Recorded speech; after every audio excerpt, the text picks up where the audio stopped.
محتشم حضرات علماء ذی وقار، نعت خوانان ذی قدر و معزز سامعین و حاضرین کرام، السلام علیکم۔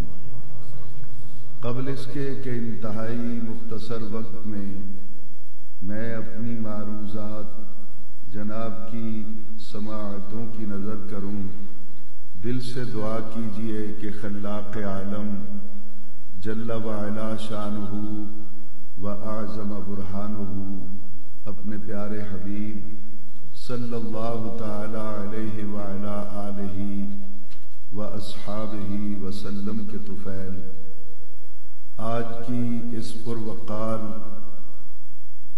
جشن میلاد مصطفیٰ صلی اللہ علیہ وسلم کی محفل باسعادت میں مجھے حق و صداقت کے ساتھ بات کہنے کی اور پھر مجھے اور آپ کو سن کر سمجھ کر اس پہ عمل کرنے کی توفیق عطا فرمائے۔ سب سے پہلے تو میں انتہائی شکر گزار ہوں آج کی اس محفل کی انتظامیہ کا، بانیان جلسہ کا، کہ جنہوں نے مجھ جیسے نالائق اور ناکارہ خلائق انسان کو آج کی اس خوبصورت بزم سعید میں سیدہ زہرا کے بابا نبی اکرم صلی اللہ علیہ وسلم کا حسین ذکر کرنے کے لیے موقع فراہم کیا۔ یہ بالکل ایک حقیقت میں عرض کر رہا ہوں، قرآن پاک میرے سامنے موجود ہے کہ یہ میرے لیے اتنا بڑا اعزاز ہے جتنی میری اوقات نہیں ہے۔ احباب ذی وقار اس وقت اسٹیج پر اور پنڈال کے اندر جہاں جہاں بھی میری جماعت اہل سنت کے علماء تشریف فرما ہیں، میں ان سب کے قدموں کی خاک کے ذروں میں سے کسی ایک ذرے کے برابر بھی نہیں ہوں۔ من آنم کے من دانم، میری کیا اوقات ہے، میری کیا حیثیت ہے، میں اس سے اچھی طرح باخبر ہوں۔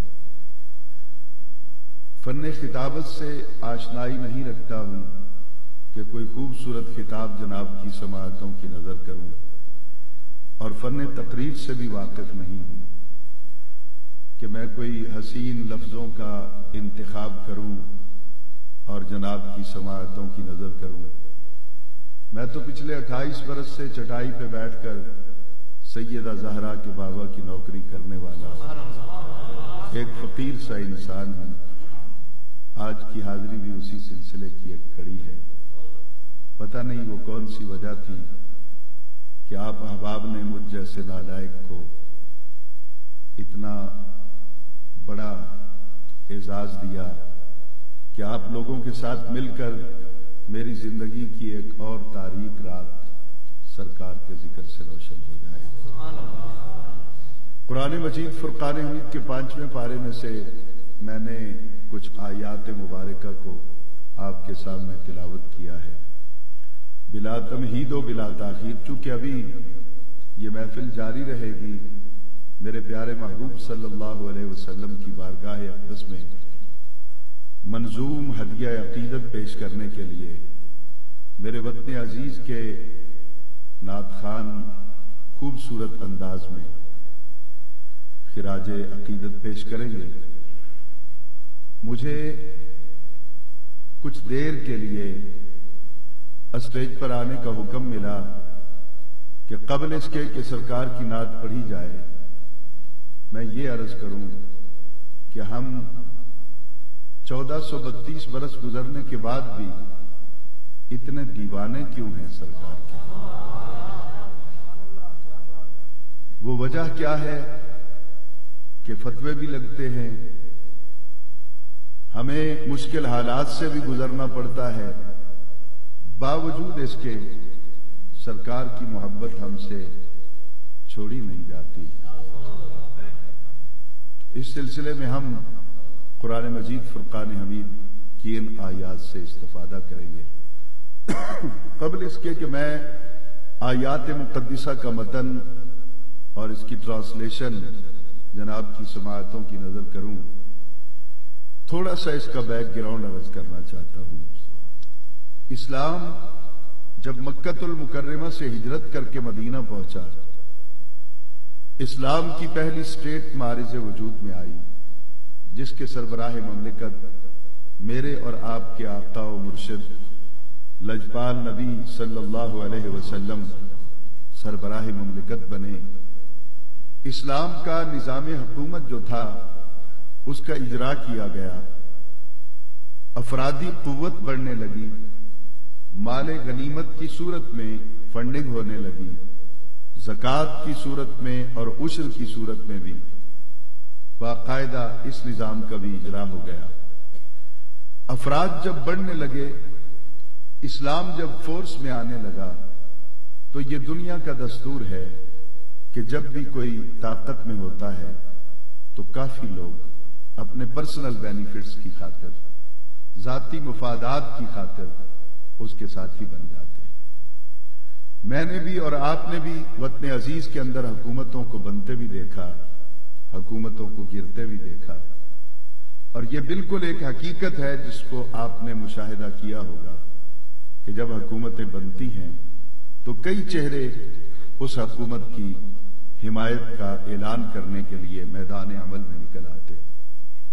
جب اقتدار کا خاتمہ ہوتا ہے، حکومت ٹوٹتی ہے، تو کتنے لوگ جو کل تک اپنا رہنے کی قسمیں اٹھاتے تھے یوں بدل جاتے ہیں جیسے واقف ہی نہیں ہوتے۔ تو یہ ہر دور کے اندر مفاد پرستوں کا ایک ٹولہ رہا ہے۔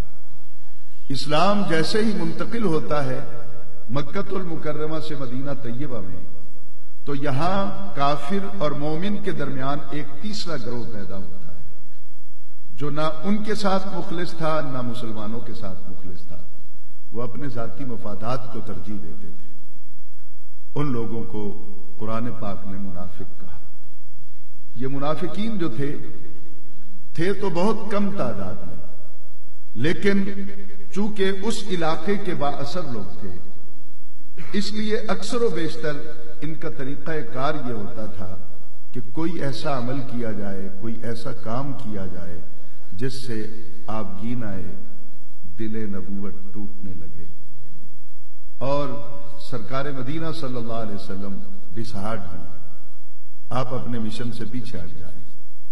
اور ایسے عوامل بھی کئی نظر آتے ہیں ہسٹری آف اسلام کے اندر کہ جہاں وہ مسلمانوں کو بھی ڈسہارٹ کرنا چاہتے تھے۔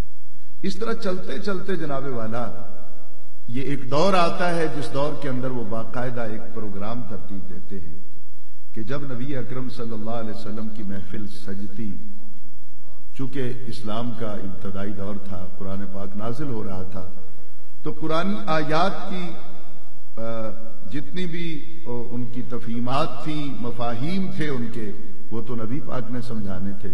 قرآن پاک تو صرف اجمال بیان کرتا ہے، تفصیل تو نبی بیان کرتا ہے۔ مثلا قرآن نے تو یہ کہہ دیا کہ واقعیم الصلاۃ، نماز قائم کرو۔ اب قرآن تو یہ نہیں بتاتا کہ کس طرح نماز قائم کرنی ہے، اس کا آغاز کہاں سے ہوگا، اس کا اختتام کیسے ہوگا، نماز پڑھنے کے لیے شرائط کیا ہوں گی، نماز پڑھنے کے لیے رکن کتنے ہوں گے، واجبات کیا کچھ ہیں، کس عمل سے نماز ٹوٹ جائے گی اور کس عمل سے سجدہ صاحب کے ذریعے نماز مکمل کی جا سکتی ہے، اس کی ساری تفصیلات قرآن پاک میں موجود نہیں ہیں۔ پھر قرآن تو یہ بھی نہیں بتاتا کہ کھڑے ہو کے پڑھنی ہے نماز، بیٹھ کے پڑھنی ہے یا لیٹ کے پڑھنی ہے، ایک جگہ پہ ٹھہرنا ہے، یہ چلتے پھرتے بھی نماز ہو سکتی ہے۔ قرآن اس کی تفصیلات کو نہیں بتاتا، قرآن صرف یہ کہتا ہے کہ اقیم الصلاۃ۔ ہم عرض کرتے ہیں کہ یا اللہ تیرا قرآن اور تیرا کلام اور تیرا حکم تو یہی ہے کہ نماز قائم کرو، کس طرح قائم کریں، کس طرح پڑھیں؟ تو قرآن مجید فرقان حمید نے جو پیغام ہمیں دیا وہ یہی ہے کہ اللہ تعالیٰ کہتا ہے حکم میں دیتا رہوں گا، طریقہ مدینے والا بتا۔ اسلام کے کسی بھی حکم پر، قرآن کے کسی بھی حکم پر عمل نہیں ہو سکتا جب تک اسوہ رسول اکرم صلی اللہ علیہ وسلم کو سٹڈی نہ کیا جائے، سرکار کو جب تک نہ دیکھا جائے۔ نبی کے آنے کا مقصد ہی یہ ہوتا ہے کہ وہ اللہ کے کلام کی وضاحت کرتا ہے، نمائندگی جو کر رہا ہے اللہ تعالیٰ کی، تو وہ اللہ کے کلام کی وضاحت کرتا ہے، ڈیفینیشن کرتا ہے۔ اب یہ اسی طرح کی محفلیں تو مدینہ میں روز سجتی تھی، صبح بھی شام بھی، اور کبھی کبھی تو ایسا بھی ہوا احادیث پاک کے اندر ہے کہ نماز فجر کے بعد جو محفل شروع ہوئی تو ظہر کا ٹائم ہو گیا، پھر ظہر کی نماز پڑھی تو عصر کا ٹائم ہو گیا، پھر عصر کی نماز پڑھ لی تو مغرب کا ٹائم ہو گیا، مغرب کی پڑھ لی تو پھر عشاء کا ٹائم ہو گیا، سارا دن سرکار لیکچر دیتے رہے، ایک نے بھی اٹھ کے نہیں کہا کہ مجھے پیاس لگی ہے یا بھوک لگی۔ یہ سرکار کی گفتگو کے اندر جاذبیت تھی۔ آپ کا حسن جو ہے وہ تو بے مثال ہے، اس کے بارے میں تو میری کیا اوقات ہے کہ میں حسن مصطفیٰ پر دو باتیں بھی کروں۔ سرکار کا مزاج، سرکار کی گفتگو کے اندر حلاوت، مٹھاس، یعنی یوں ہوتا تھا کہ کوئی بھی آ جاتا اگر تو پھر وہ یہی سوچتا تھا کہ یہ بات کرتے رہیں اور میں سنتا رہوں، یوں دن ہے کہ بیت جائے، رات ہو کہ بیت جائے، پھر کوئی اور کام کرنے کی۔ یہ حضرت ابو ہریرہ کی ہسٹری کو پڑھ کے دیکھ لی، جب سے مسلمان ہوئے رسول کے در سے اٹھ کر گھر جانے کو جی نہیں۔ حضرت ربیعہ رضی اللہ تعالی عنہ، جن کے بارے میں ایک روایت آپ اکثر علماء سے سنتے ہیں نا کہ آپ تہجد کا وضو نبی پاک کو کرواتے تھے، تو ایک دن سرکار نے موج میں آ کر پوچھ لیا تھا کیا ربیعہ مانگ کیا مانگتا ہے، بڑی مشہور حدیث ہے۔ لیکن اگر حضرت سیدنا ربیعہ رضی اللہ تعالی عنہ کی تھوڑی سی ہسٹری کو پڑھیں تو آپ حیران رہ جائیں گے، یہ کوئی ایکسیڈنٹل یا قضیہ اتفاقیہ کے تحت ایک رات ایسا نہیں ہو گیا تھا۔ حضرت ربیعہ مسلسل ساری رات مشکیزاں کاندھوں پہ اٹھا کے کھڑے رہتے تھے، جب میرے محبوب اٹھیں گے میں وضو کرواؤں۔ آپ اندر تو جا نہیں سکتے تھے، آپ کو کیسے پتا چلتا تھا کہ نبی پاک صلی اللہ علیہ وسلم بیدار ہو چکے ہیں؟ تو حدیث پاک میں آتا ہے کہ حضرت ربیعہ کہتے ہیں مجھے پتا اس طرح لگتا تھا کہ سرکار جب اٹھتے تھے تو اٹھتے ہی آپ بلند آواز سے اللہ کا نام لیتے تھے، تو یوں باہر مجھے خبر ہو جاتی تھی اور میں مشکیزے سے تازہ پانی، جو بھی برتن اس دور میں استعمال ہوتا تھا، جیسے آج کل کوزہ یا لوٹا کہا جاتا ہے، اس دور کے اندر جو بھی برتن مستعمل تھا اس کے اندر پانی ڈال کے انتظار کرتا کہ حضور آئیں گے تو نماز پڑھاؤں گا۔ یہاں سردیوں کی راتیں بھی آتی رہی، گرمیوں کی راتیں بھی آتی رہی، لیکن وہ کھڑے ہیں، نہیں پوچھا گھر والوں کا حال، نہیں گئے، نہ رات کو آرام کیا، سب کچھ تج دیا۔ ایک رات بہت زیادہ سردی تھی کہ سرکار مدینہ صلی اللہ علیہ وسلم نے آواز دے کر پوچھا ربیعہ اب بھی کھڑے ہو؟ تو اگر آپ تک میں اپنی بات کنوے کر سکوں تو جملہ کچھ یوں بنے گا، نبی پاک نے پوچھا اب بھی کھڑے ہو؟ تو عرض کی ہوگی حضور کہاں جاؤں میں؟ یہ اگر کوئی اپنے وہ کیفیت اگر اس کے اندر ہے، کوئی فیلنگز ہیں تو شاید اس کے درد کو سمجھ سکے گا، اس کیفیت کو سمجھ۔ حضور کہاں جاؤں میں؟ تجھے ٹھنڈ نہیں لگ رہی؟ حضور کیا ٹھنڈ لگنی ہے؟ من میں جو آگ لگی ہے عشق رسول کی وہ کب کسی کو ٹھنڈ لگنے دیتی؟ تو گھر چلے جاؤ، آرام کرو، آ جانا صبح کوئی لازم فرض ہے تم پر کہ تم نے وضو کرانا؟ حضور بس میرے من کی تمنا ہے، نہ یہاں فرض ہے نہ یہاں پہ سنت ہے نہ کوئی بدعت ہے، کچھ نہیں دیکھا جاتا۔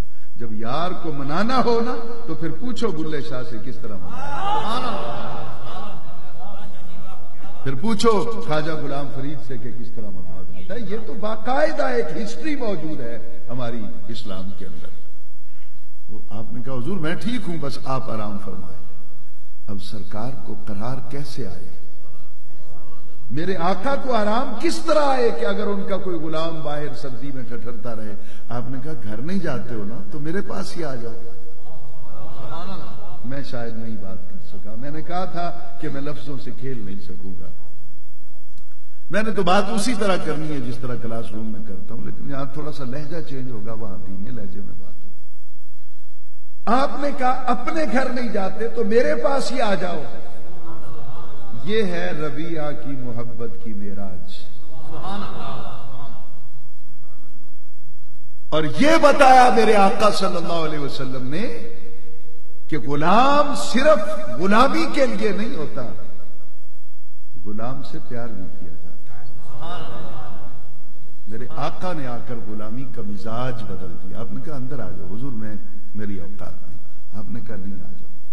حضرت ربیعہ اندر تشریف لے جاتے ہیں، جیسے ہی اندر جاتے ہیں تو سرکار کہتے ہیں آؤ میرے ساتھ لیٹ جاؤ۔ حضور والا یقین کیجئے کہ حضرت ربیہ کہتے ہیں سائیں میری اوقات نہیں ہے، میں بس ٹھیک ہے میں کھڑا ہوں، آپ آرام فرمائیں، میں دیدار کرتا رہوں گا، یہی میرے لیے بہت ہے۔ آپ نے کہا نہیں، آؤ میرے ساتھ آ کے لیٹ جاؤ اسی بستر پر جس بستر پر سید الانبیاء لیٹے ہوئے۔ آپ نے عرض کی کہ حضور میری اوقات نہیں ہے، لیٹے ضرور آپ لیکن غور سے اب سنیے گا، شاید میری پوری تقریر کا وہاں حاصل یہ جملہ ہو جائے۔ آپ نے کہا چلو میرے ساتھ نہیں لیٹتے تو میرے پاؤں کی طرف ہی آ جاؤ، سردی کی اس ٹھٹھرتی ہوئی رات میں تمہیں یوں کھڑا ہوا نہیں دیکھ سکتا، یا تو آ جاؤ لیٹ جاؤ، نہیں تو پھر اکٹھے بیٹھ جاتے ہیں، میں لیٹتا نہیں۔ حضرت ربیہ کہتے ہیں میں سرکار کے قدموں کی طرف اس طرح لیٹ گیا اور رو رو کے آپ اپنے ساتھیوں کے بتایا کرتے تھے کہ مجھے پوری رات یہ شرف ملا کہ حضور کے قدم تھے اور میرا سینہ تھا۔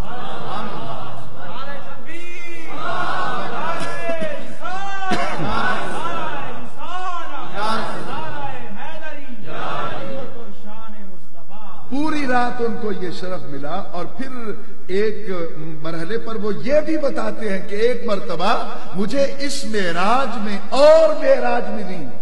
وہ کیا تھی کہ جب میں نے سرکار کے قدمین شریفین کو اپنے سینے سے ہٹا کے اوپر کیا، نہیں سمجھا سکا میں، اور پھر کس طرح ساری رات سرکار کے قدموں کے بوسے لیتے گزری ہوگی، وہ کس طرح سرکار سے محبت کی وہ رات گزری ہوگی، یہ حضرت ربیہ جانتے ہیں، دوسرا کوئی نہیں جانتا۔ مشکات شریف کے اندر غالباً اس وقت میرے ذہن میں وہ نام مستحضر نہیں ہے، حضرت اپنا معاذ ہیں یا معاذ ابن جبل ہیں یا اس طرح کا کوئی نام ہے۔ مشکات شریف کے اندر ایک سفر میں نبی علیہ السلام نے ان کو اپنے ساتھ بٹھا لیا، خچر تھا، گدھا تھا، جو بھی تھا جس پہ آپ سواری کر رہے تھے، سرکار نے اپنے صحابی غلام کو بھی اپنے ساتھ پیچھے بٹھا لیا۔ وہ گئے اور پھر واپس آئے، جب واپس آئے تو صحابہ اکٹھے ہو گئے کہ یار راستے میں سرکار نے کیا باتیں کی تھی، وہ بات سناؤ۔ وہی باتیں تو حدیث بنتی ہیں، وہ باتیں پوچھ کر صحابہ نے آگے بیان کرنی تھی، آگے بیان ہونی تھی، پھر کوئی امام بخاری تک بات پہنچنی تھی، کوئی امام مسلم تک پہنچنی تھی، کوئی امام ترمذی تک پہنچنی تھی، وہی باتیں تھیں۔ اب صحابہ پوچھتے ہیں کہ بتاؤ سرکار نے راستے میں کیا باتیں کی، ان کی آنسو نکل گئے۔ پوچھا کو آج کوئی خاص گفتگو ہے؟ ان کا خاص گفتگو کیا ہے؟ مجھ سے پوچھ تو لو کہ آج مجھے ملا کیا ہے، کیا ملا ہے؟ کہا سرکار نے جب ساتھ بٹھایا تھا نا تو میرا سینہ سرکار کی پشت کے ساتھ لگا ہوا تھا۔ اب یہ بات میں بار بار ریپیٹ نہیں کروں گا، صحابی جب پوچھتے ہیں یار کوئی بات تو سناؤ جو سرکار نے کی ہو، تو وہ یہی کہتے ہیں میرا سینہ سرکار کے ساتھ لگا۔ وہ پوچھتے ہیں کوئی بات تو سناؤ، وہ کہتے ہیں میرا سینہ سرکار کے ساتھ لگا، میرا سینہ سرکار کے ساتھ لگا ہوا۔ میں یہاں پر یہ سمجھتا ہوں کہ جب ان کا سینہ سرکار کی پشت مہر نبوت کے ساتھ مس کر رہا ہوگا تو عرش اعظم نے بھی صدا دے کر کہا ہوگا کہ اے نبی کے غلام، تیرے نصیبوں کو سلام کرتا ہوں، میں جن کے طلبوں کو چومنے کے لیے ترستا ہوں، تو ان کی مہر نبوت کو سینے سے لگا کے ان کے ساتھ سفر کر۔ یوں تو میں باتیں کروں گا حضور والا تو کتنی احادیث مبارکہ ہیں جن کو میں بیان کرتا چلوں گا اور پھر صبح ہو جائے گی۔ میں نے ان آیات کی طرف جانا ہے جو میں عرض کرنے والا تھا کہ نبی اکرم صلی اللہ علیہ وسلم کی بارگاہ اقدس کے اندر صحابہ اکٹھے رہتے، آپ قرآن پاک کی آیات کے مفاہیم کو بیان کرتے، اللہ تعالیٰ کے پیغام کی صحیح ترجمانی کرتے، اور پھر پریکٹیکل بھی کئی مقامات پر کرواتے۔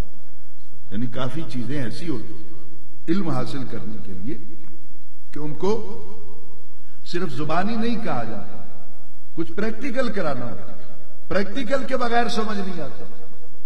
اب دھیان سے میری بات کو سنیے گا، پریکٹیکل کیا ہے؟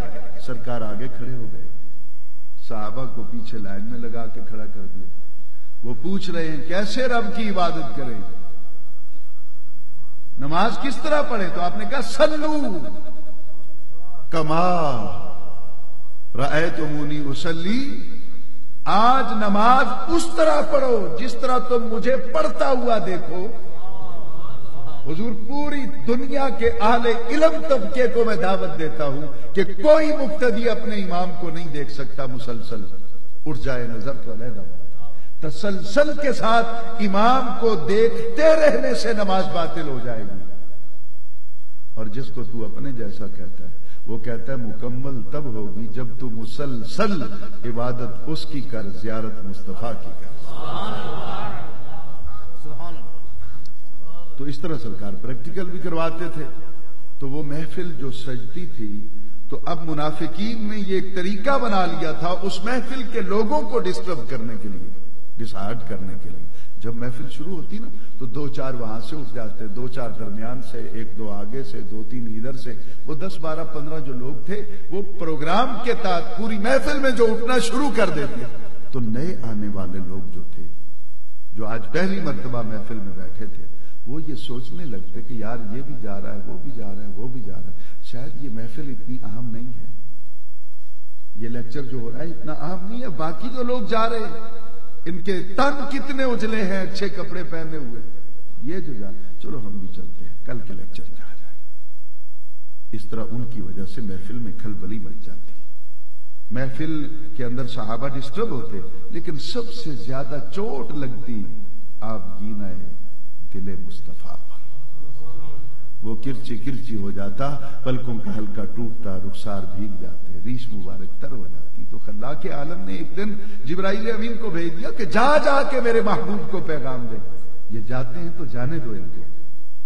سبحان اللہ، نہیں سمجھا سکا میں آپ کو، یہ جاتے ہیں تو جانے دو ان کو، کیا ضرورت پڑی ہے آپ کو ان کی؟ آپ اپنا کام کرتے رہیں، کوئی آئے کوئی جائے، آپ کو پریشان ہونے کی ضرورت نہیں ہے۔ آپ کیوں ان کے لیے آنسو بہاتے؟ اور یہاں پر ضیاء الامت پیر کرم شاہ صاحب رحمۃ اللہ تعالی علیہ اپنی تفسیر کے اندر، مجھے بدبیانتی کی عادت نہیں، جس نے جو لکھا ہے میں انہی کے نام ہی کرتا ہوں، مجھے فن چرانے کی بھی عادت نہیں، انہوں نے یہاں پر 2 جملے لکھے، یقین کیجئے جو انسان کے من کی دنیا کے اندر انقلاب پیدا کر دیتے ہیں۔ وہ کہتے ہیں وہ جو اٹھ کے جاتے تھے اور سرکار کی آنکھوں سے آنسو نکلتے تھے، مطلب یہ ہوتا تھا یہ کیسے گم کردہ راہ مسافر ہیں کہ ہادی ان کے گھر آیا ہے، یہ منزل کا پتہ بھی نہیں پوچھتے اس۔ اور یہ کیسے بگڑے ہوئے مریض ہیں کہ مسیحا چل کر ان کے پاس آیا ہے اور یہ شفا کے طلبگار ہی نہیں ہے۔ اس وجہ سے سرکار مدینہ صلی اللہ علیہ وسلم کے آبگینہ دل کو چوٹ لگتی۔ اب آئیے اس مرحلے پہ آ گیا ہوں جہاں میں نے ان آیات کو آپ کے سامنے پڑھنا۔ وَإِذَا قِيلَ لَهُمْ، جب ان سے کہا جاتا، جو جا رہے تھے، بات سمجھیں گے نا جی؟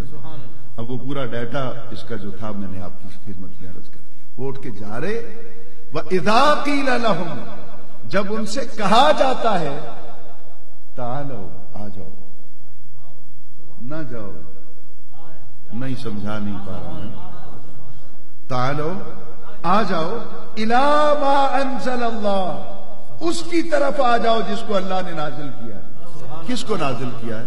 قرآن پاک کو نازل کیا ہے۔ میری گفتگو کے دوران جو مجھے مستقل سننے والے بیٹھے ہیں 2-4، وہ جانتے ہیں کہ میری نالائکیاں آڑے آتی رہیں گی، شاید کسی مرحلے پہ میں اپنی بات کو پوری طرح آپ تک کنوے نہ کر سکوں، آپ نے پوری توجہ رکھنی ہے، آپ کا بہت احسان ہوگا۔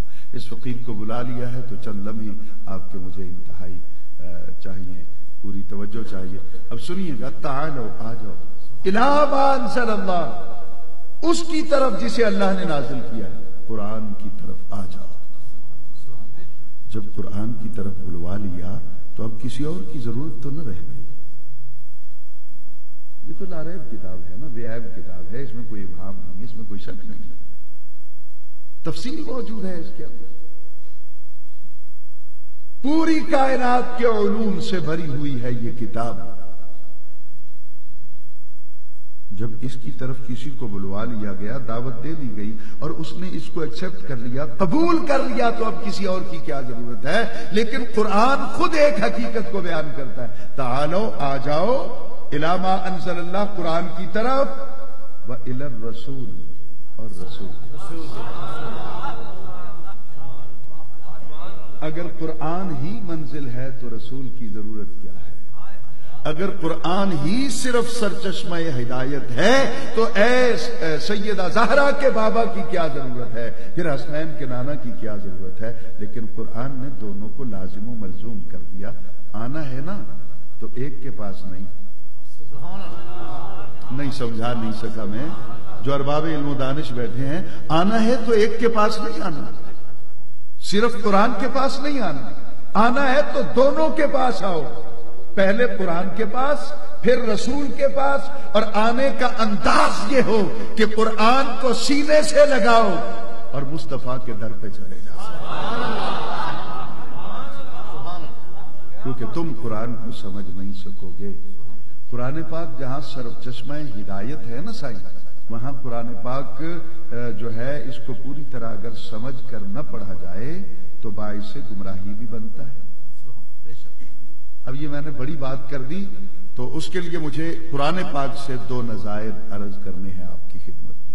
قرآن پاک کے پہلے پارے میں سورۃ البقرہ کے 30 رکوع کی آیت ہے، یضل بہ کثیرا ویہدی بہ کثیرا، یضل گمراہ کرتا ہے، کرتا رہے گا، یہدی ہدایت دیتا ہے، دیتا رہے گا۔ اب بنا لیجئے گا سیگے یضل بہ کثیرا ویہدی بہ کثیرا، قرآن کے اندر دو صفتیں، یہ گمراہ بھی کرتا ہے، یہ ہدایت بھی دیتا ہے۔ یہ کیسے ہو گیا؟ یہ تو ہدی للناس بن کر آیا ہے، ہدی للمتقین بن کے آیا۔ حسین احمد مدنی تو نے اپنی زبان سے کیا نکال دیا کہ قرآن بھی گمراہ کرتا ہے؟ ہاں کرتا ہے، آؤ میں نظائر پیش کرتا ہوں۔ اٹھا قرآن پاک کا 17واں پارہ، آخری رکوع کی پہلی آیت پڑھ، یا ایھا الناس ضرب مثل فاستمعوا لہ، اے لوگوں تمہارے سامنے مثال بیان کی جا رہی ہے، اسے غور سے سنو۔ ان الذین تدعون من دون اللہ، بے شک وہ لوگ جو اللہ کے سوا کسی اور کو پکارتے ہیں۔ وہ جو اس میں جھگڑا ہے نا جی کہ ہم کیا کہتے ہیں وہ کیا کہتے ہیں، یہ دعا یدعو کا باب ہے، اور قرآن پاک میں اس کے کتنے معانی اور مفاہیم پیدا ہوتے ہیں، یہ ایک پھر لمبی بحث چھڑ جائے گی۔ میں نے اپنے بعد آنے والوں کے لیے بھی ٹائم کو بچانا ہے۔ تو وہ لوگ جو اللہ کے سوا کسی اور کو پکارتے ہیں، تو جن کو پکارتے ہیں قرآن کہتا ہے لن یخلقوا ذبابا، عقل کرو جن کو تم پکار رہے ہو وہ تو مکھی بھی نہیں بنا سکتے۔ اب یہ آیت پڑھ کے مولانا صاحب جمعے والے دن اسٹیج پہ بیٹھے، منہ سے جھاگ نکلنے لگا، پاگل ہو گئے، لاؤڈ سپیکر کے مائک میں منہ قریب کر کے چیخ چیخ کے کہا قرآن کہتا ہے اللہ کے سوا جن کو تم پکارتے ہو وہ مکھی نہیں بنا سکتے۔ کیوں کہتے ہو المدد یا رسول اللہ؟ پکارنا ہے تو اللہ کو پکارو۔ کیوں کہتے ہو المدد یا صدیق اکبر؟ کیوں پکارتے ہو فاروق اعظم کو؟ کیوں پکارتے ہو عثمان غنی کو، مولا علی کو، اور یا غوث اعظم جیلانی کے نعرے لگاتے ہو، یا علی مشکل کشا کے نعرے لگاتے ہو؟ قرآن کہتا ہے اللہ کے سوا جس کو بھی تم پکارتے ہو وہ مکھی نہیں بنا سکتے۔ میں انکار نہیں کر رہا ہوں، جماعت اہل سنت کا اسٹیج ہے، یہ قرآن کی آیت ہے، میں دکھانے کو تیار ہوں۔ قرآن نے جو کچھ کہا بالکل صحیح کہا، لیکن مولانا تم نے بیان کرتے ہوئے فریب سے کام لیا۔ قرآن نے من دون اللہ کہا ہے، رسول اللہ نہیں کہا۔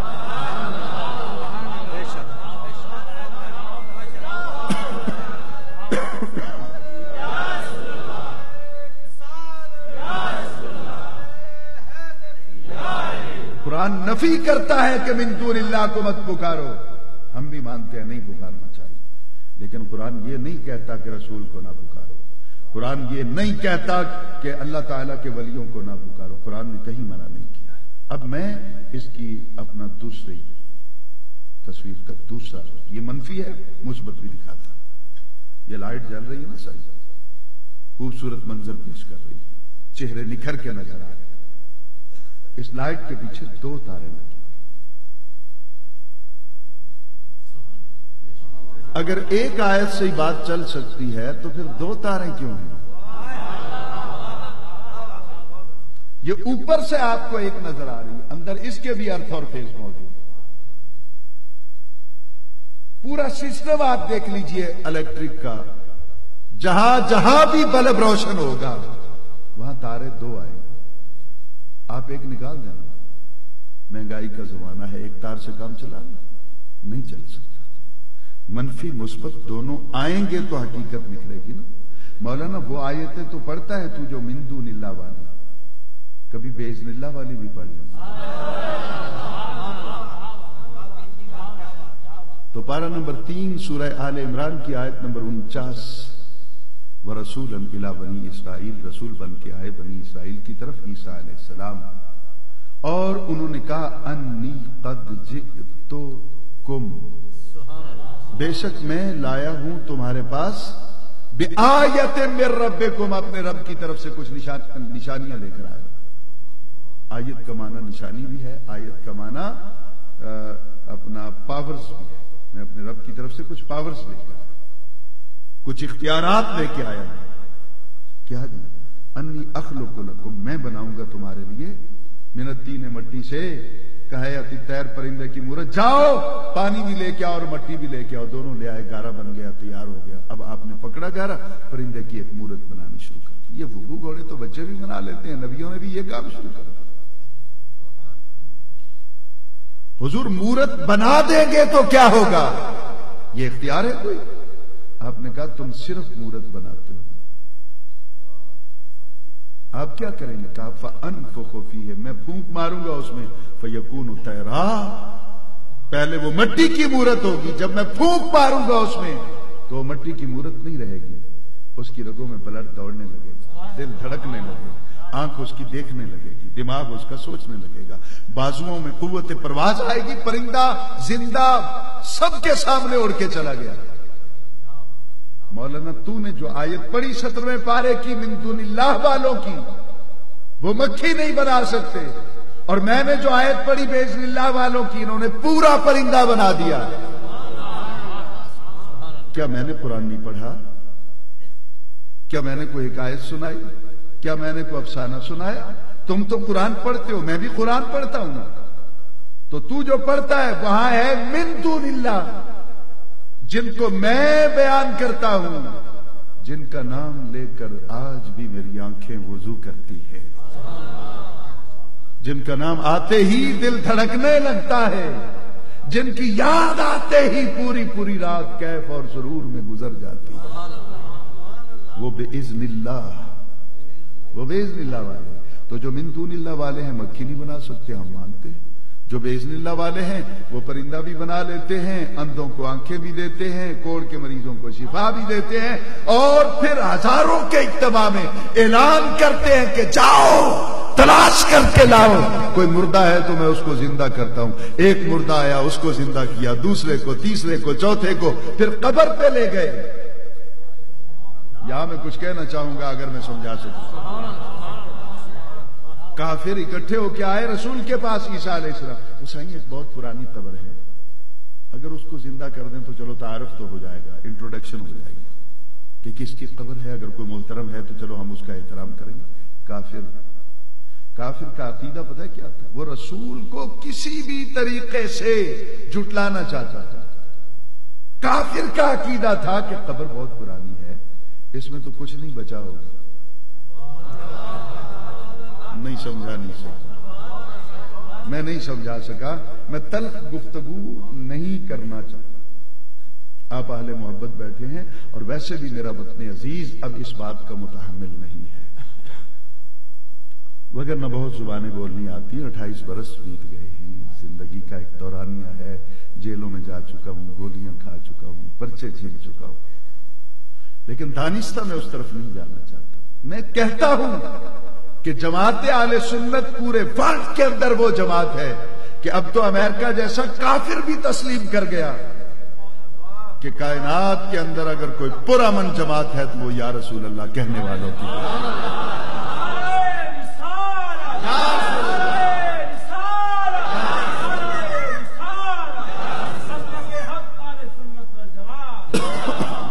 کافر آئے جی, ان کا تصور یہ تھا کہ قبر میں تو کچھ بچا نہیں ہوگا, سینکڑوں برس پرانی قبر ہے, سب کچھ مٹی ہو گیا ہوگا, نبی کو لے چلتے ہیں, نبی پکارتا رہے گا, اندر ہوگا ہی کوئی نہیں, کوئی باہر ہی نہیں آئے گا, تو چلو کچھ ہمارا بھی بھرم رہ جائے گا.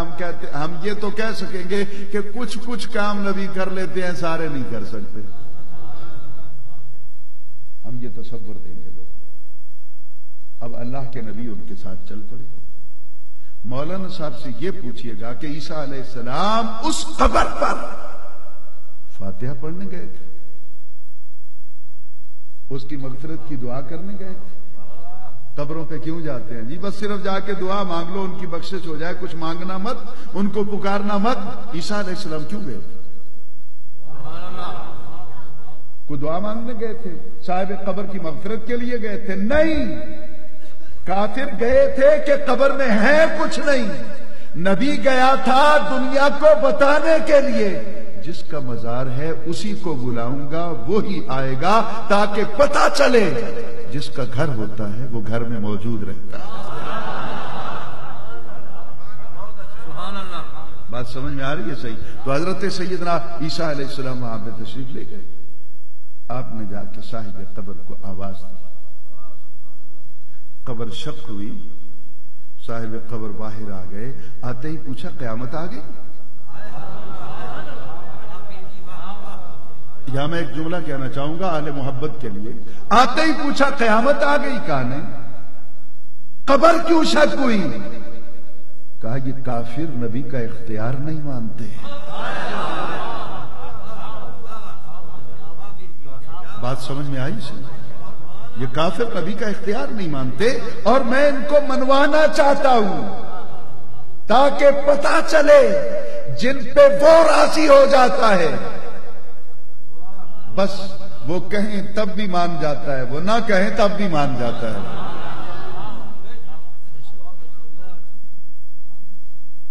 یہاں میں اس بات کو روکوں گا اور آپ کو لے چلوں گا مجمع البحرین. حضرت موسیٰ علیہ السلام اور حضرت یوشع بن نون دونوں خضر علیہ السلام کو ملنے کے لیے گئے. چلتے چلتے چلتے سارا دن سفر کرتے کرتے حتیٰ ابلغ مجمع البحرین, وہاں پہنچ گئے جہاں دو دریاؤں کا سنگم تھا, دو دریا آپس میں ملتے تھے. موسیٰ علیہ السلام تھکان کی وجہ سے کچھ دیر کے لیے محو استراحت ہو گئے, آرام فرمانے لگے. حضرت یوشع بن نون, میں تو حیران ہوں ان لوگوں پر جو کہتے ہیں کہ حضرت یوسف علیہ السلام کا نکاح ہی نہیں ہوا تھا زلیخا کے ساتھ. تو پھر ان سے اتنا پوچھ لیجئے کہ یوشع بن نون کس کی اولاد ہے؟ یہ حضرت یوسف علیہ السلام کی اولاد افرائیم جو زلیخا کے پیٹ سے پیدا ہوئے, ان کی اولاد میں سے یوشع بن نون ہیں جن کو اللہ تعالیٰ نے نبوت کا تاج پہنایا. پھر بات اس پہ بھی طویل ہو جائے گی, میں کوئی بات نہیں چھیڑنا چاہتا. لیٹ گئے موسیٰ علیہ السلام, بیٹھے ہیں یوشع بن نون. یکدم دیکھا تو دسترخوان ہلنے لگا. ہم سوچا زلزلہ کوئی نہیں آیا, کوئی ہلا نہیں رہا, یہ ہو کیا گیا ہے. اس کی گانٹھیں گرہیں کھولی نا تو مچھلی زندہ تھی. جب گھر سے چلے تھے تو آنکھوں کے سامنے اس کے ٹکڑے کر کے کباب بنائے تھے, آنکھیں نکال کے پھینک دی تھی, سر کاٹ کے پھینک دیا تھا, دم کاٹ کے پھینک دی تھی, باقی فاضل اس کے جسم کے جتنے حصے سے کاٹ کے پھینک, جو پکانے کے لائق تھا اسی کو پکایا, کاٹ کر ٹکڑے کر کے لائے تھے. دیکھا وہ تو دیکھ بھی رہی ہے, زندہ بھی ہے, تڑپ بھی رہی ہے. اب اگلی بات تو میں آپ کو بعد میں سناؤں گا اگر آپ کے ذوق نے اجازت دی. یہاں جو بات میں سنانے کے لیے آیا ہوں, میں نے دعویٰ کیا نا کہ جن کو محبوب بنا لیتا ہے وہ مانگے تب بھی دیتا ہے, نہ مانگے تب بھی دیتا ہے. میں پوچھتا ہوں اپنے مخالف طبقے کے علماء سے جو ہلا سے نہیں, بتاؤ اس مچھلی کی زندگی کے لیے دعا کس نے مانگی تھی؟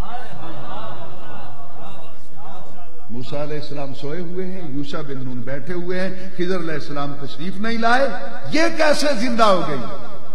تو اللہ تعالیٰ نے قرآن پاک میں بیان کر کے اس کو زندگی عطا کر کے قیامت تک کے لیے جماعت اہل سنت کے عقیدے پہ مہر تصدیق لگا دی. جب تم وہاں چلے جاؤ جہاں کوئی اللہ کا محبوب رہتا ہے تو وہاں جا کر یہ مت سوچنا کہ مانگو گے تبھی ملے گا.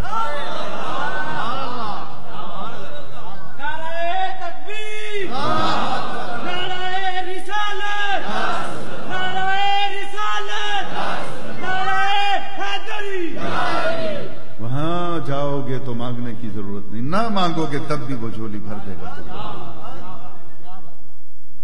مولانا مولانا تم یہی روکتے ہو نا کہ قبروں پہ جا کے نہ مانگو. نہیں مانگتے، جانے تو دو. یہ تو قرآن کہتا ہے چلے جاؤ، مانگو گے تب بھی مل جائے گا، نہ مانگو گے تب بھی ملے گا.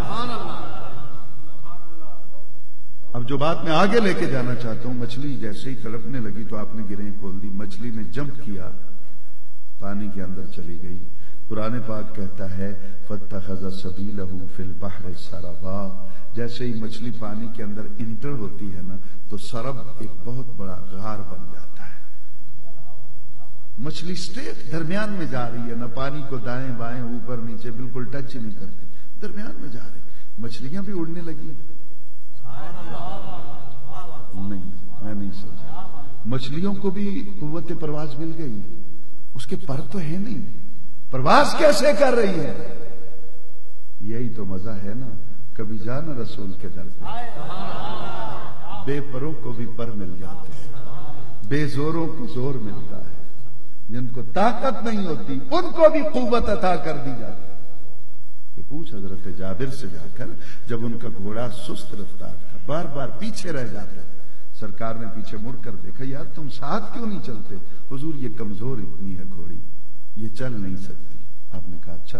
آپ نے اس گھوڑی کی پشت پر اس طرح ہاتھ پھیرا، پھر وہ اتنی سبک رفتار ہو گئی کہ کوئی مقابلہ نہیں کر سکتا، کوئی مقابلہ نہیں کر سکتا. خود ہی اس کو طاقت دی. یہ امام بخاری بیان کرتے ہیں. اور خود ہی سرکار نے پوچھا جابر یار تیری سواری بڑی اچھی ہے، بہت تیز رفتار ہے، بیچو گے؟ ہائے ہائے، نہیں سمجھا. عطا بھی خود کرتے ہیں، پھر ویلیو بھی خود لگاتے ہیں. انہوں نے کہا حضور میری کیا ہے، میں کیا ہوں، میری اوقات کیا ہے، میں بھی آپ کا نوکر ہوں. یہ پسند آ گئی ہے تو رکھ لیں. کہا نہیں، قیمت بولو اس کی. قیمت لگائی سرکار نے، قیمت لگائی. میں سمجھتا ہوں اس لیے لگائی کہ پہلے اس کی قیمت ہی کوئی نہیں تھی، کوئی خریدنے کو تیار نہیں تھا. بس ایک مرتبہ ہاتھ جو اس کی پشت پہ رکھ دیا، کہا اور کوئی خریدار آئے نہ آئے، زہرا کا بابا خریدار بن کے آیا.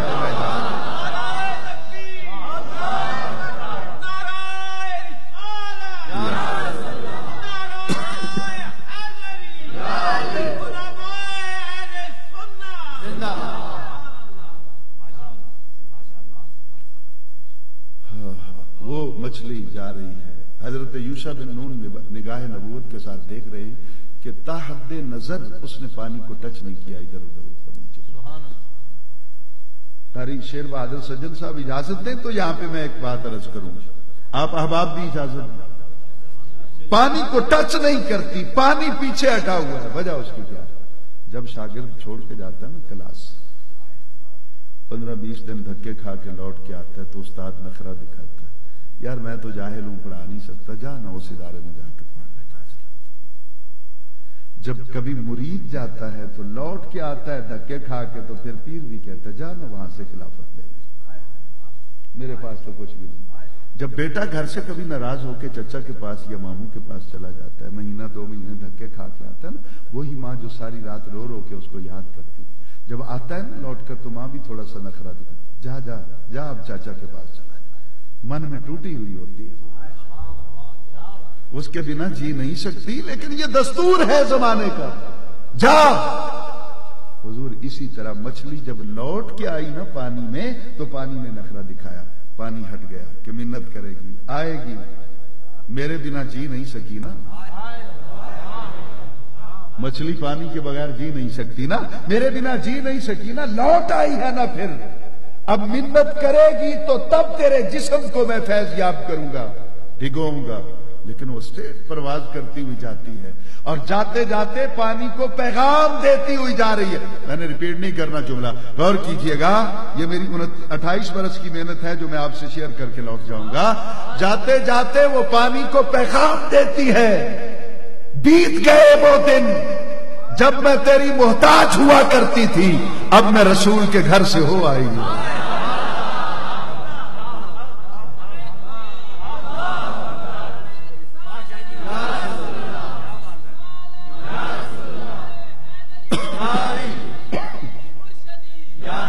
اب میں اپنے کچھ نادان دوستوں کو ایک پیغام دینا چاہتا ہوں. وہ پیغام یہ ہے جو ایک دن رسول کے گھر سے ہو کے آئی، وہ تو پانی کی محتاج نہ رہی، جو پلتا رسول کی گود میں رہا،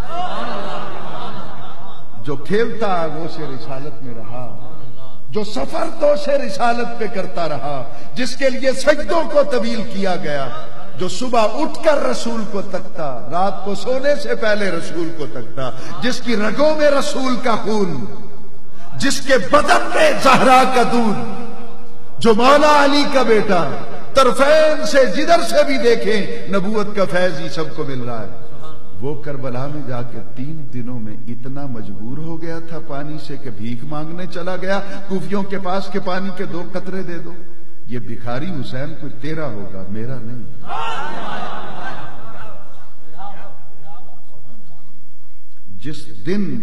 جس دن اٹھا روضۃ الشہداء، دن فرات پہ پہرا لگا تھا اور بند کیا گیا تھا پانی، اسی وقت امام حسین نے خیموں سے باہر نکل کر زمین پہ ٹھوکر ماری تھی۔ یزیدی دیکھ رہے تھے، حسین نے ٹھوکر ماری، چشمہ نکلا، ٹھنڈا میٹھا تازہ شفاف پانی کا چشمہ نکلا۔ پھر حسین نے اوپر پاؤں رکھ کے اسے بند کر دیا، یزیدیوں کو دکھایا، تم سمجھتے ہو کہ مجھے پاس پانی نہیں، میں تو خود امتحان دینا چاہتا ہوں۔ اور کیوں امتحان دینا چاہتے تھے؟ اب بخل ہوگا اگر میں وہ بات نہ کروں۔ آپ کے لیے بھی ہے بیٹا، آپ اس کو اگر ذہن میں رکھ لیں تو آپ کے ساتھی بھی اگر کوئی قرآن پاک میں ہے کہ وَجَعَلْنَا مِنَ الْمَاءِ كُلَّ شَيْءٍ حَيٍّ، اللہ کہتا ہے کہ ہم نے ہر چیز کو زندگی دی پانی کے ذریعے۔ حیات کے لیے پانی کا ہونا ضروری ہے، پانی نہ ہو تو فصلیں سوکھ جاتی ہیں، پانی نہ ہو تو بلڈنگیں نہیں بن سکتی، پانی یعنی سارا سسٹم جو ہے وہ پانی کے ساتھ مربوط کر دیا جاتا ہے۔ وَجَعَلْنَا مِنَ الْمَاءِ كُلَّ شَيْءٍ حَيٍّ، ہم نے ہر چیز کو پانی کے ذریعے زندگی دی۔ پھر وہ میں تو فقیر آدمی ہوں، پھر بات سے بات کھلتی چلی جائے گی، پھر باتیں لمبی ہوتی چلی جائے گی۔ پانی ہے نہیں، تھوڑا چاہیے، تھوڑا چاہیے، کم کرنا، جگ میں ڈال دینا، مجھے تھوڑا چاہیے، میں نے پریکٹیکل کرانا، پینا نہیں ہے۔ اللہ، یہ حضور والا پانی اگر آپ غور سے اس کو دیکھ رہے ہیں، یہ لیکوڈ صورت میں گلاس کے اندر ہے۔ اچھا ایک پریکٹیکل کر دیں، تقریرا تو آپ سنتے ہی رہتے ہیں۔ یہ کیا ہے صحیح؟ اس کے اندر پانی ہے، نہ پیئیں تو مر جائیں، ہم نہ پیئیں تو مر جائیں، تو پانی فائدہ دیتا ہے نا زندگی کے لیے۔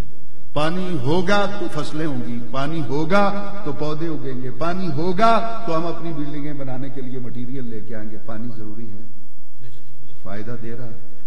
پوچھئے کسی بھی عالم سے، کسی سائنسدان سے، یہ پانی جاندار مخلوق ہے کہ بے جان؟ بے جان مخلوق ہے۔ میں نہیں سمجھا سکا، آپ اس طرح سننے کے عادی نہیں، خود بے جان ہے، اپنے اندر جان نہیں۔ تو مولوی یہی کہتا ہے نا، جس میں جان نہیں اس کے مزار پہ کیا لینے جانا، اس کی تو جان ہی نکل گئی۔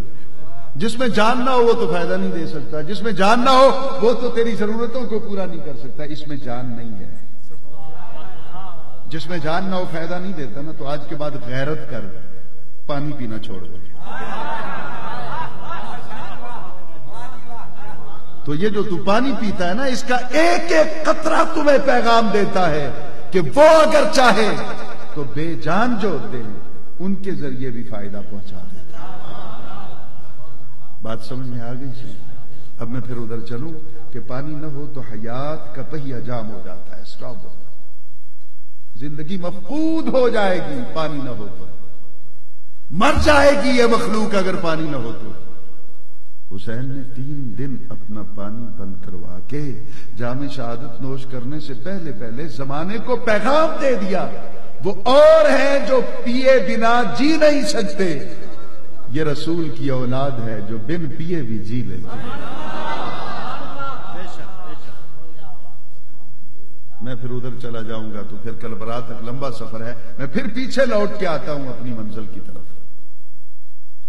کہ میرے آقا، میرے لجپال، میرے ہادی، میرے سائیں نبی دو عالم صلی اللہ علیہ وسلم کو اللہ تعالیٰ نے یہ مرتبہ عطا کر دیا کہ بلایا گیا، آؤ قرآن کی طرف اور رسول کی طرف۔ بات یاد ہے سر؟ وہ منافقوں کو جو اٹھ کے جا رہے تھے ان کو کہا گیا تعالو، آ جاؤ الی ما انزل اللہ، پہلے قرآن کی طرف سینے سے لگاؤ اس کو، پھر وإلی الرسول، پھر رسول کے پاس جاؤ۔ اب جو پڑھے لکھے نوجوان بیٹھے ہیں، بزرگ بھی میرے سر کا تاج ہیں، اللہ تعالیٰ ان کو صحت بھی دے اور عمر خضر بھی عطا فرمائے، ہر بچے کے سر پر اس کے باپ کا سایہ قائم رہے۔ حضور جو بات میں کہنے چلا ہوں، نوجوان میرا مستقبل ہے نا، اب نوجوانوں نے بات کو آگے لے کے جانا ہے۔ جس کلاس کے اندر، جس جنریشن کے اندر یہ نوجوان بیٹھ کے بات کر سکتے ہیں، میری تو نہیں سنیں گے وہ، یا وہ مجھ سے گھبرائیں گے یا میں بات کرتے ہوئے گھبراؤں گا۔ اب دھیان سے میری بات کو سنیے گا جو میں کہنا، دو کی طرف بلایا گیا تھا۔ اب آگے پڑھیے، اللہ کہتا ہے رأیت المنافقین، اے محبوب آپ دیکھتے ہیں یا دیکھیں گے منافقوں کو، یصدون عنک، دو کی طرف بلایا تھا نا، قرآن کی طرف اور رسول کی طرف، اور ان کو ما ہونا چاہیے نا، ان کا۔ اللہ ان کے طرز عمل کو بیان کر رہا ہے کہ دو کی طرف بلایا تھا، لیکن محبوب تو نے دیکھا، تو دیکھ رہا ہے کہ وہ تیری طرف پشت کر کے چلے گئے، کنڈ کر کے تیری طرف پشت کر کے وہ چلے گئے۔ یصدون عنک، تیری طرف بلایا دو کی طرف تھا، ایک کو انہوں نے سنبھال لیا، قرآن کو سینے سے لگا لیا، اور رسول کی طرف پشت کر کے چلے گئے۔ اللہ تعالیٰ کو ان کی یہ بات پسند نہ آئی، انہوں نے قرآن کو تو سینے سے لگا لیا، چھوڑا تو رسول کو نا، نہیں سمجھا نہیں سکا۔ میرا خیال ہے اب آپ پورے ہو چکے ہیں، میں بس کرنے والا ہوں۔ تو پھر اتنی ناراضگی کیسی ہے؟ تو میری وہ عادت بھی نہیں ہے کہ میں بار بار ریکویسٹ کروں گا کہ بولو بولو یا سبحان اللہ کو، میں نہیں، وہ ہر کسی کا اپنا مزاج ہے۔ اب دھیان سے سنیے گا، بلایا دو کی طرف گیا تھا تو پشت انہوں نے کیا، ان کا، تجھ سے منہ موڑ کے چلے گئے۔ انہوں نے چھوڑا رسول کو اور پکڑا قرآن کو، قرآن سینے سے لگا کر رسول کو چھوڑ کے چلے گئے۔ اللہ نے کہا محبوب جانے دے، کیا ہوا؟ قرآن ان کے پاس ہے۔ فَكَيْفَ إِذَا أَصَابَتْهُمْ مُصِيبَةٌ بِمَا قَدَّمَتْ أَيْدِيهِمْ، جانے دے ان کو، جب پہنچے گی ان کو وہ مصیبت جو ان کے اپنے ہاتھوں سے ان پہ آئے گی۔ اپنے ہاتھوں سے کیا؟ کہ قرآن پکڑ لیا، رسول چھوڑ دیا۔ اپنے اس عمل کی وجہ سے جب یہ مشکلات میں گھر جائیں گے، مصائب کی یلغار ہو جائے گی، مشکلوں کی دلدل میں دھس جائیں گے، تو محبوب جب یہ مصیبتوں میں پھنس جائیں گے، اگر میں سمجھا پاؤں تو پوچھوں یا عرض کروں آپ کی خدمت میں، قرآن ہے پھر بھی مصیبت آ گئی؟ سبحان اللہ، نہیں سمجھا نہیں سکا۔ قرآن ہے نا ان کے پاس، مصیبت میں پھر بھی پھنس گئے، تو ثابت یہ ہوا کہ قرآن نے مصیبت سے نہیں بچانا، مدینے والے نے بچانا۔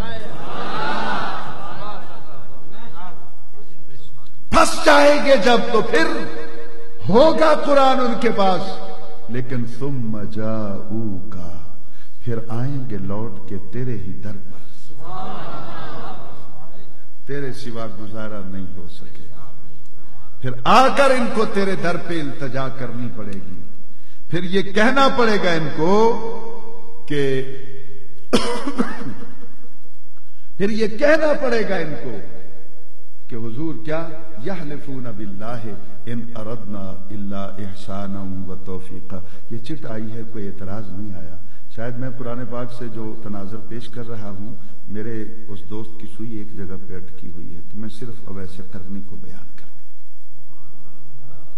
قرآن سے عشق رسول پسند نہیں آنا، مزاج ہے نا سنیوں کا، کیا کہیں آپ کو ہم لوگ۔ یہ جو کچھ میں نے کہا ہے میری 28 برس کی محنت ہے، اس کے پیچھے کتنے رت جگہ ہیں، آپ جائیں جا کے بکس اٹھا کے پڑھ لیں، اگر پورا مضمون اسی طرح کا مل جائے میرا قتل معاف ہوگا۔